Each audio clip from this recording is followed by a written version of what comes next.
হয়েছি আপনাদের ভালোবাসা ফলশ্রুতিতে দেখেন ফজল সাহেবের সন্তান হিসেবে আজকে আপনাদের সামনে দাঁড়িয়েছি, দুটি কথা বলার চেষ্টা করতেছি।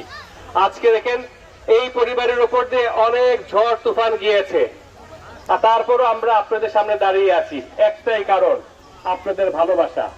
আমার দাদা সৈয়দউদ্দিন সাহেব সারা জীবন ওনার জীবন পার করেছে। আমার বড় ছেলে কায়সার সাহেব আপনাদের খাদেম ছিলেন, তিনি দুনিয়াতে নাই, আমার দাদা দুনিয়াতে নাই। আমার বাবা ফজল সাহেব আপনাদেরকে ভালোবেসেছেন। মানুষকে কিভাবে ভালোবাসতে হয় আর মানুষের ভালোবাসা কিভাবে অর্জন করতে হয় সেটা আপনারা আমাদেরকে শিখিয়েছেন ফজল সাহেব সাধারণ সাহেবকে ভালোবেসে। তারই ফলশ্রুতিতে আজকে আপনাদের সামনে দাঁড়িয়েছি।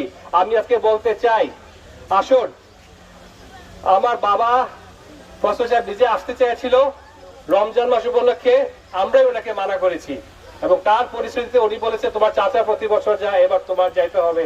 সেই মানুষগুলো যারা আছে, যারা আমাকে ভালোবেসে, তার ইফতার সামনে সেটা তো ঠিক মতো বন্টন হয় কিনা সে দেখে আসবে।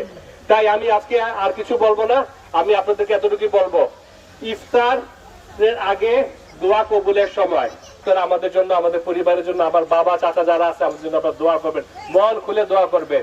যুগ যুগ ধরে যেভাবে আমার দাদা বাবা চাচারা আপনাদের পাশে থেকেছেন, আমরা চাই আপনাদের কাছে থাকতে, আপনাদের পাশে থাকতে, সুখে দুঃখে আপনাদের পাশে। যেভাবে একটা সুন্দর মাধবপুর গঠার স্বপ্ন দেখেছিল আমার দাদা আমার বাবা চাচারা, সেই স্বপ্নকে আমরা সামনে এগিয়ে নিতে চাই। সাথে সাথে এতটুকু বলতে চাই,